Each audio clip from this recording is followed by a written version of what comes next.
Welcome to the Local Exchange Podcast, where Northwest Ohio comes to talk. Real people, real conversations, right here in our community.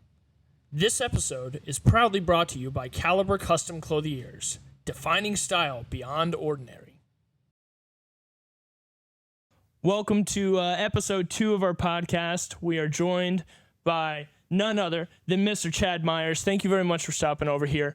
I appreciate the invite. Thanks for reaching out and getting a hold of me, and it was awesome to be able to do this. Yeah, well, so your number is kind of out there. You reached out to me. You let me know your number. Absolutely. How many calls and texts do you get in a day? What has your life turned into lately? Really, I'm not getting any calls. I've received a few emails, like I've told other people before. My number is out there anyway because of a rolling billboard I pull behind my truck with my lawn and landscape business. My company name and phone number is on there. So once they put it together with Myers Lawn and Landscape and Chad Myers for candidacy for Shawnee Township, I would imagine my phone probably will get a little bit busier, yes. I would imagine so, certainly. So you do own a lawn and landscaping business. What is the secret? No, I own a zero-turn mower now. What's the secret to getting a good stripe on my lawn? Because I cannot do it. My neighbor gets it every time. So fixate in front of you instead of down at the ground. So pick a spot looking out at the end of that row or end of that pass, and just keep fixating on that spot and just push each lever. Pro tip. There you go. That's a pro tip. Now, do you ever get that thing after you're done mowing? To me, it's like Star Wars almost. Like when I stop moving, all that stuff's just, the world still feels like it's in motion a little bit. No, not really. I mow on average between 14 to 20 lawns a day on a busy season at a busy time. So I don't have time to. I could understand that. You just get in the zone. That ability. So outside of this, something that I loved learning from you was your Sacred Ground MX motocross. Absolutely. Tell me a little bit about that. So Sacred Ground started in 21. It's a faith-based motocross team. We were going out there and practicing, doing some training with my son and their son, Ezekiel Utes, which is a phenomenal little racer. And it kind of started from there, they came up with the name Sacred Ground, and then Jonah and his best friend stayed on, and then we formed a race team in a training facility out on Place Road, and it has blown up, to say the least. It's unbelievable, some of the videos that I've seen, and just the magnitude of what you guys are doing and building out there. I mean, that's a pretty big track out there for these kids. It is. I mean, we're extremely blessed to be able to have a backyard track that's a Supercross-inspired track. And I've seen a lot of people refer to you as like Coach Chad. What's that responsibility like? That's not you? That's not me. That's okay. Chad 2.0. Okay, Chad 2.0. So yes. Chad 1.0, you're still involved in this, and you're taking young kids, and parents are trusting you Yes. with them in a very dangerous sport. My mom would never let me get on a motorcycle. Yeah. But like, what's that like? What's that responsibility like, and how rewarding is it? It's a very rewarding to be able to see the kids start at minimalist and then be able to clear a jump by the end of the weekend. I mean, we do 2-day camps and 3-day camps, and then just trainings in the evenings. But for them to start out just, going around the track and rolling everything, to be able to clear a double or clear a tabletop or, clean through a corner, find a berm, however it might work out, it's very rewarding to see the kids succeed because their emotions are projected through you, and it's an awesome feeling to be able to see those kids succeed. That's cool that you get to continue to do that in such a unique way. I mean, I get involved in upwards basketball and volleyball and that, yeah. But like you're almost doing an upwards motocross. But right. It's a really cool thing. So you've got your motocross. You're a great cook. You tell me. I've got a smoker. I like to do a lot of foods. What kind of smoker? I've got a Green Mountain Grill. Okay, Green Mountain Grill. Yes. And what's the specialty? Yeah, Green Mountain came out right about the time Traeger was finding their footing and getting huge. But what I liked about the Green Mountain was it was stainless steel internals versus mild steel internals. So I like what everybody tells me my specialty is brisket. You make a good brisket? That's what I've been told. I mean, some of them. So I'm my own worst critic when it comes to food. Okay. I think that's what makes you good, though. Yeah. You're too skinny to be a good cook. What's going on here? No, I mean, I like to try different things. Like I'm huge on TikTok. I like to watch different things, get different ideas, whether it be for in the automotive world to cooking to motocross, whatever it might be. I like to go on TikTok. And I mean, it's a wealth of knowledge, of short videos and knowledge. I mean, you can go from 15 seconds to 10 minutes as far as your record time. And it just, like I said, it's a wealth of knowledge platform. The other day, for the first time, my wife was gone. She goes, "What you going to do?" I said, "Well, I'm going to try something new. I'm going to fix some pork belly burnt ends." So I was able to make those. And I tell you what, I was successful at those too. They turned out pretty dang good. Goodness gracious! I skipped dinner today. I'm getting a little bit nervous, but I'll get some after this for sure. So you're doing all these things and you have all these specialties, and I like what you were talking about. You kind of just doing research on TikTok, Right? I can't imagine there's a big TikTok trend in terms of being a township trustee, but like, No. What are some ways that you're going to gather some information on if you do end up winning, on how you're going to be the very best trustee from day one, hit the ground running? Who do you look to? Where do you get that type of information? I believe it's going to start with our social media or our web base. I want to hear from the community. That's how we become a better community. That's how we become better trustees, is hearing from the community, their concerns, if they're positive or negative. We have to be able to make ourselves available to the community. And what are some? Do you think right now we're doing a good job at being available to the community, or what are ways we can improve from what we're doing right now? Our social media website pages. Okay. I mean, it starts there. I mean, we can't be. I mean, we can, but we can be available, and that's one of the things that, when and if elected, I want to be in the office every single morning for an hour or two before I start my day, to be able to check, see what mail received, see what phone calls received, and be able to return those calls. One of the big things I would like to do when we do revamp and restructure our website is have a message board. You guys remember going to a restaurant, and some restaurants still have them, where you could fill out the card and drop it in a box on the way out. Comment card. Comment box, suggestion box, whatever you want to call it. Ring the bell on the way out. Ring the bell on the way out, absolutely. I want to have a message board, anonymous, or if you want to leave, it's going to be an anonymous board.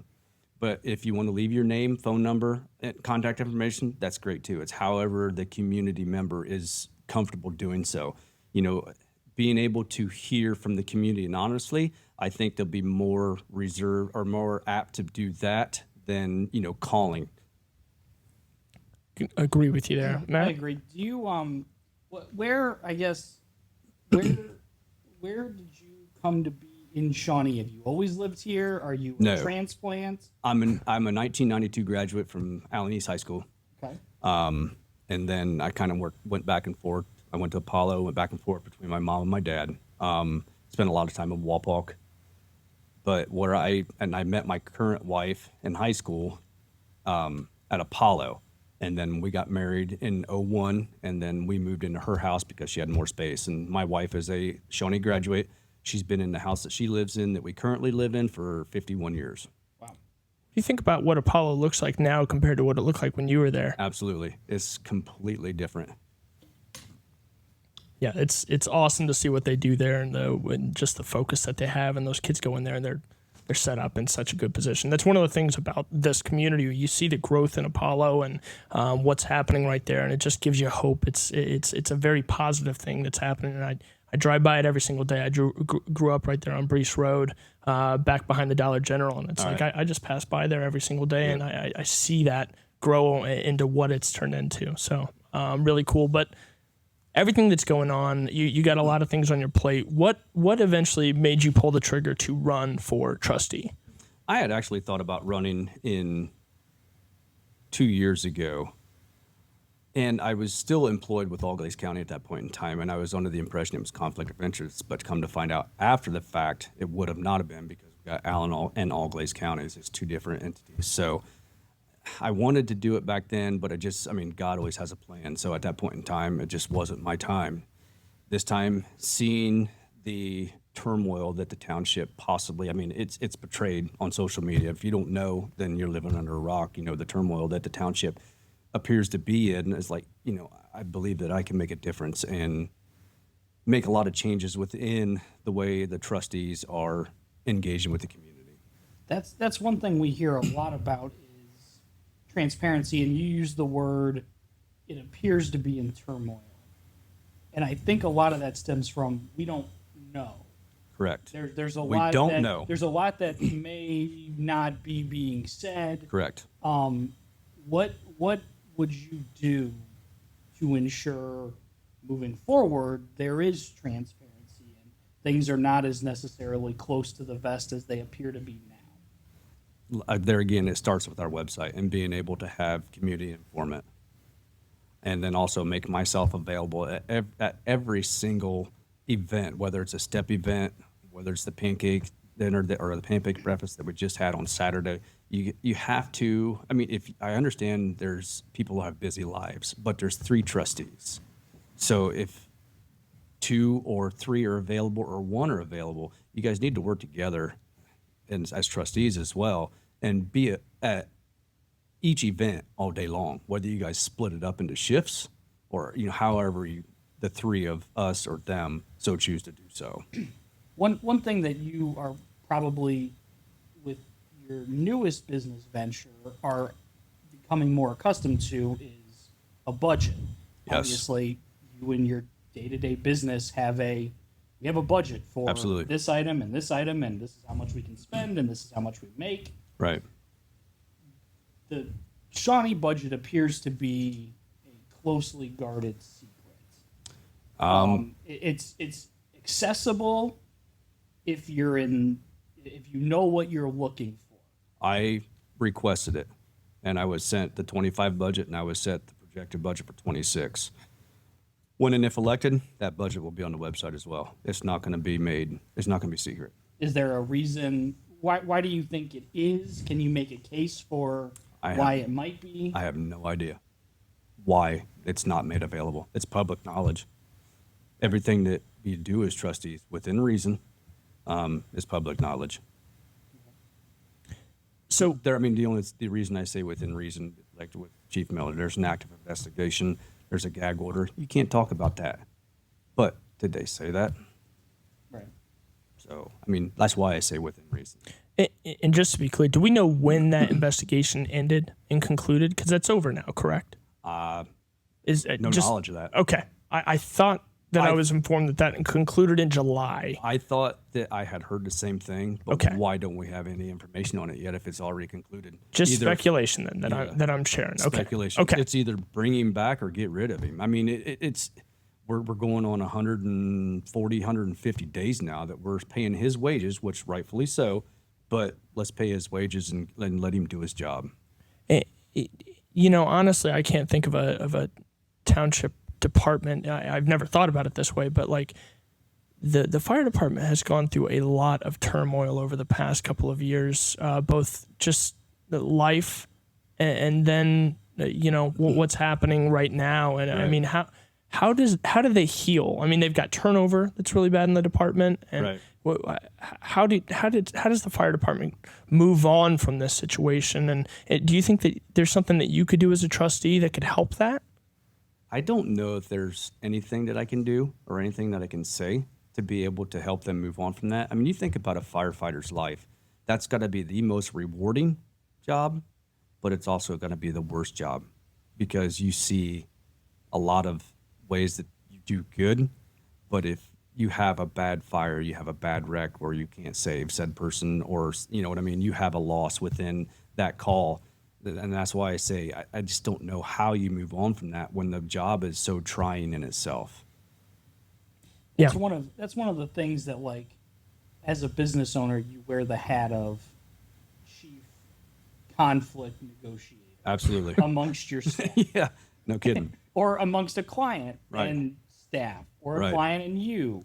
And that is, I'm curious, what is your thoughts on, maybe it can't move on, but there will be for sure one current trustee that will still be Correct. in office when this election is over, and maybe a second if one of the incumbents were to get elected. Correct. If Yes. you get elected, you'll be working with 2 of them. Right.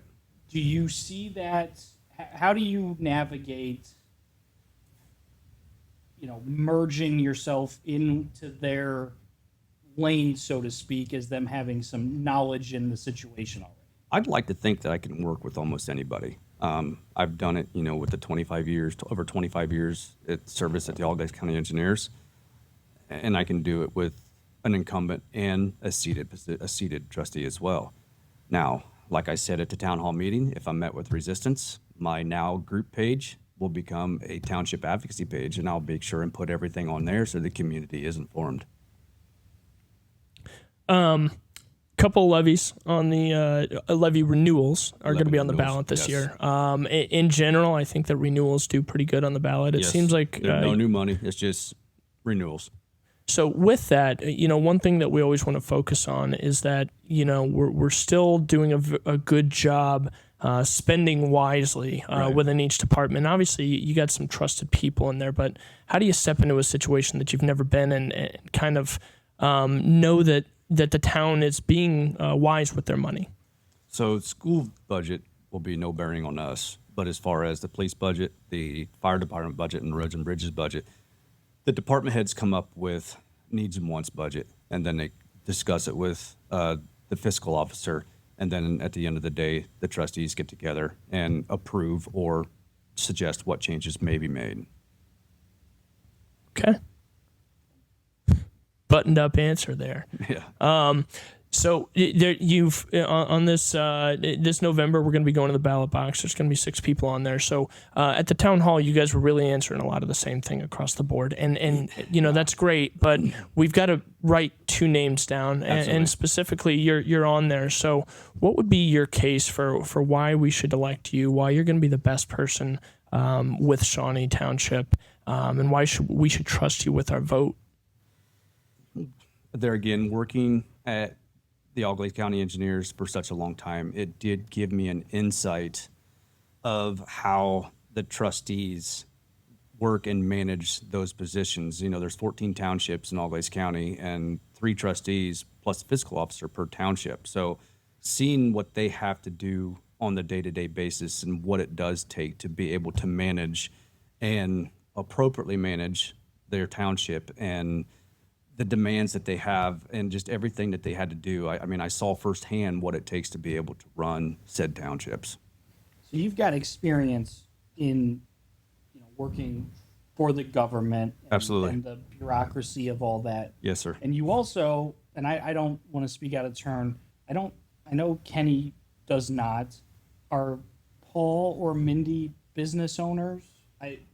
Paul is a farmer. Paul's which a farmer, is sort self-employed. Sort of a self-employed business Like owner. myself, I'm self-employed. Now. I'm curious, as a fellow business owner, Yeah. what is your thought on growth for the community? And it's a thing that I'm very interested in because the more business we can bring in, the more commerce we can bring in. Right. Generally speaking, the better for the township. Now you have a hand in both pies. You've Right. experienced both ends of it. How do you go about bringing in new commerce, business, industry into the township? It's going to start with community engagement, and if we can add to what we have as far as the community and let them know and have them be aware of everything that's going on, and let the new businesses or people know that want to build houses in Shawnee Township, it's going to start there, I believe. And then if the businesses and the commerce sees what a tight-knit community we are and the information that's out there, the wealth of information that's out there with the new administration, I believe that's going to say a lot to the community and give them a good insight on wanting to bring their commerce or their business to this community. But my last question would be, you seem like a very goal-oriented person. And so if you got into this, what would be maybe your first 6-month goal, your 4-year goal at the end of 4 years? And then I think there's an opportunity here to leave a legacy goal. Have you put any thought into something like that? My first goal, like I told you before, is going to be the website. Yep. Second goal is going to be reestablishing the trust with the community, and it starts with the website. my long-term goal is to either renovate our current fire department or build new. Looking at that there's such a big dynamic there that you could go two different ways. I mean, it wasn't much money involved. I'm sorry, there wasn't much money difference between renovating what we have and building new.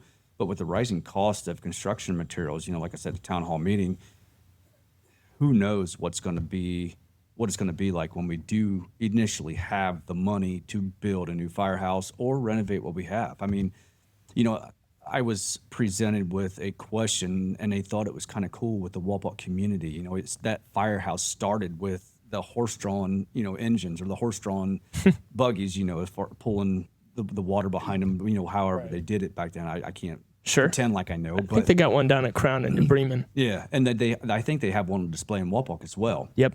And I thought it was a neat concept once they said it. I went to Walpole for 25 years, but some of those things you take for granted because you see it all the time, or nearly 26 years. And I like the fact that when the Walpole built a new administration building and they put the police department in with the administration and they moved out of the firehouse, they renovated the firehouse and then they also did an addition. So, I mean, that is in the back of my head too, as far as, renovating what we have and with an addition.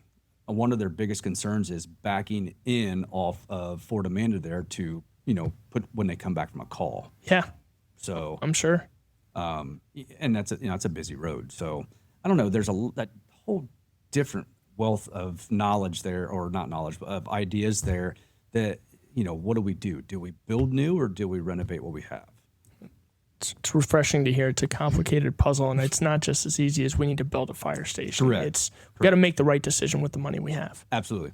So while we're on the subject here of the fire department, you seem to know some of them fairly well.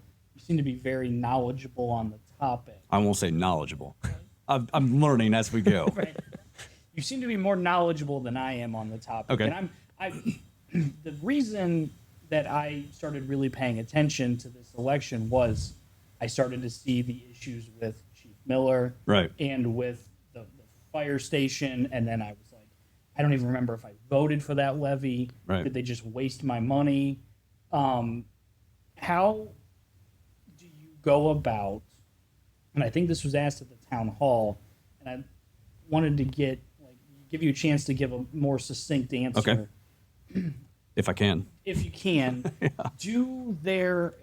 does there seem to be if the money is there, would you condone spending it immediately on either renovation or new build? If the money is accounted for and that's what people voted on and that's where it wants to go, if the $4.5 million, It's a $4 million. That's a $4 million levy. if the millions of dollars are there, 4.5 million. should we start immediately? And like you said, what would be the holdup in your opinion if we don't start immediately? That's a difficult question for me to answer. If the money, so the levy was on the ballot for saving money for a building,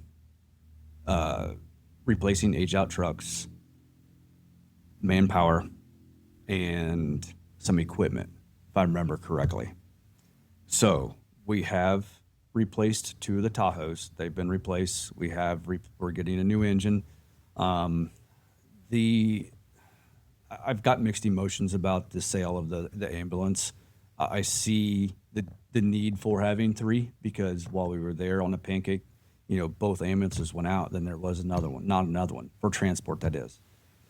So I don't know that I would dive right into, if the money's there, building a new station. I mean, I know there's been 2 or 3 feasibility studies done, where to build, how to build, but I can't give you a definitive answer yet because I have not saw any of those studies. I would like to dive into and look at the feasibility studies myself. I'm sure I could request them, but I mean, we're 2 weeks away from election, and that's one of the things that I would like to look into is look at the feasibility studies or maybe do another one. But there was a question posed, this is kind of going off topic here. No, keep going. At the town hall meeting as far as a committee of our peers per se. So why can't we have within that committee maybe somebody that has architecture background or somebody that has the insight to be able to do those studies, at a reduced rate or or free. You know what I mean?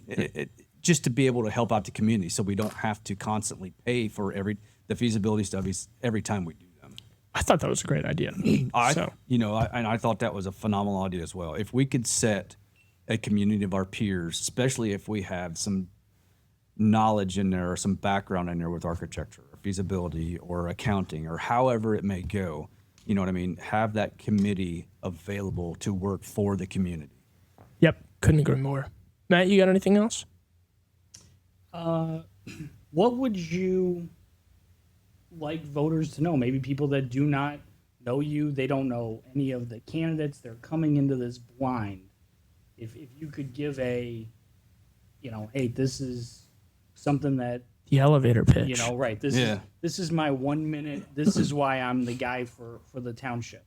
I think I pretty much answered that question a minute ago when you asked about, the knowledge that I have as far as having the time at government level. I did see firsthand what it does take to have and work with the township or the trustees of Allglaze County.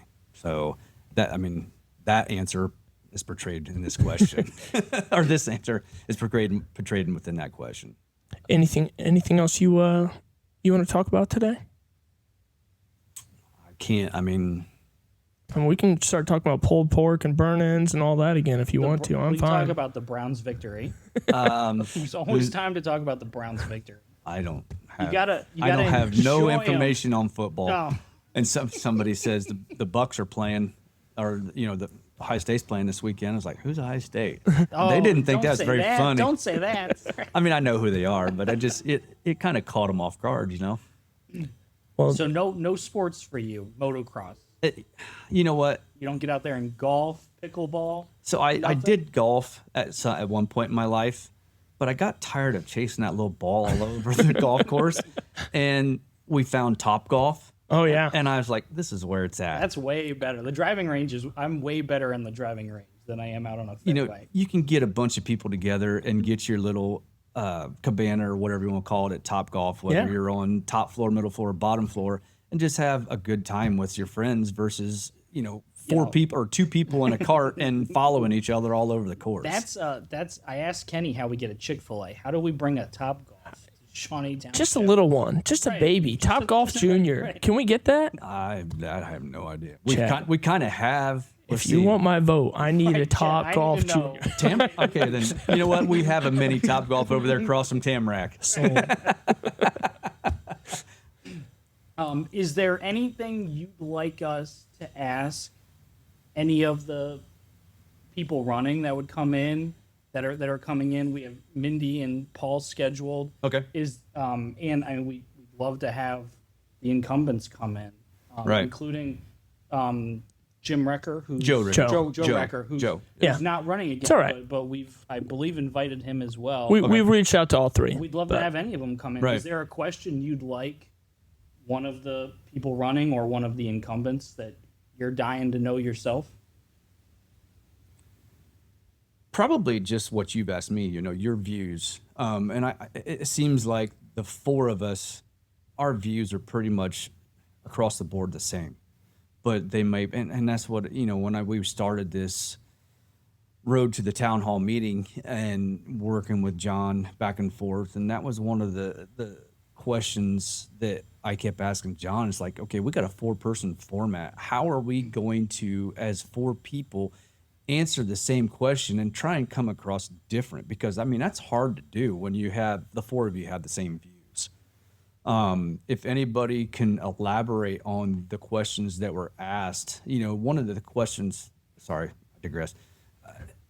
One of the questions was about the Sunshine Law. And right away, I'm just a business person. I'm not political. And I want to be a person with a voice for the community. It's basically the cliche thing to say.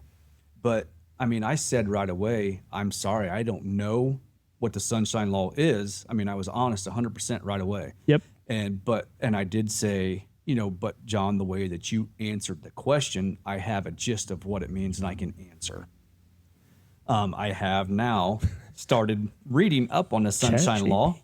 Yep. No, just Google. Good. And then also I'm diving into Ohio's version of the Sunshine Law because it's different from state to state. Of course. Why keep it the same? Right. So just see if they can elaborate more on the questions that possibly or that were asked.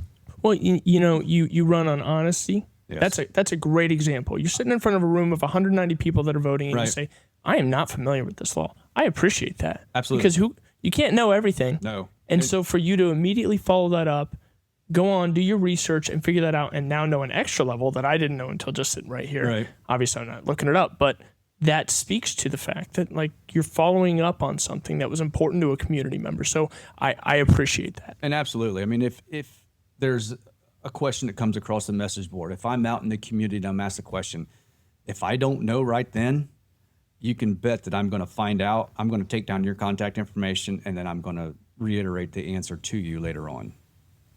Right.